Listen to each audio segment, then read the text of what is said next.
pajak kita ini dipakai untuk apa aja sih sebenarnya? Oke, kita mengumpulkan pajak tahun lalu sekitar 1.750 triliun. Ini oleh 44.000 karyawan kita dipajak. Total penerimaan kita lebih dari 2.500 triliun. Ada dari bea cukai, ada penerimaan negara bukan pajak, gitu ya. Masyarakat menanyakan untuk apa, makanya kami sering mengupload. Kemarin saya meresmikan sama Menteri Kesehatan perluasan RSCM. Kalau dia ruang operasinya hanya 11 atau 18, yang antri sampai 4.000 pasien, sampai nunggunya nggak tahu sampai kapan dioperasi. Kita melakukan anggaran pemihakan untuk bisa membangun itu. Sama seperti waktu pandemi COVID, ribuan, ratusan ribu dari masyarakat kita yang terkena COVID, kalau masuk ke rumah sakit, nggak ada satupun yang membayar. Itu triliunan tagihan kepada negara.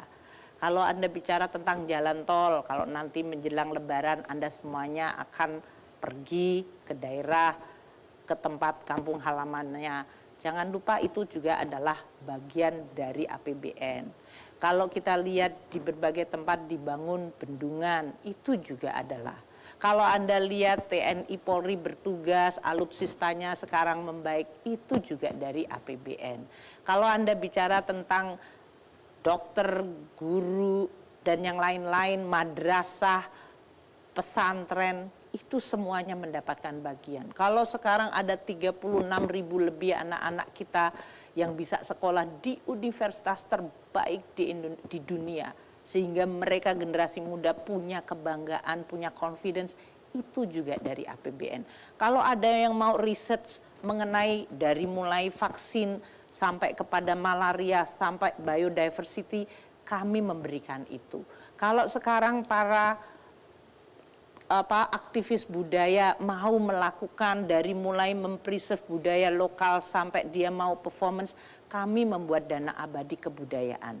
Jadi kalau mau bicara tentang APBN, uang pajak Anda di sana.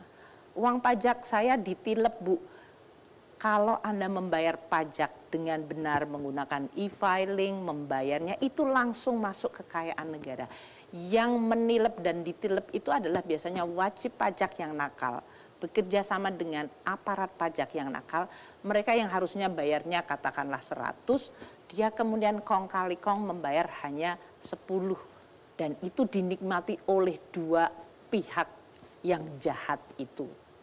Itulah yang uang pajak yang hilang. Tapi kalau Mas Andi bayar pajak, saya bayar pajak, itu langsung kepada kas negara yang ada di Bank Indonesia langsung sebagai pemegang kas negara. Setiap pengeluaran kita keluarkan berdasarkan dokumen anggaran. Dari membantu masyarakat miskin, kemarin Bu Risma, lansia, orang-orang yang pendapatannya tidak memadai, sampai kepada seluruh pembangunan infrastruktur satelit, waktu terjadi pandemi, seluruh internet digratiskan, itu semuanya adalah menggunakan uang pajak yang Anda bayarkan.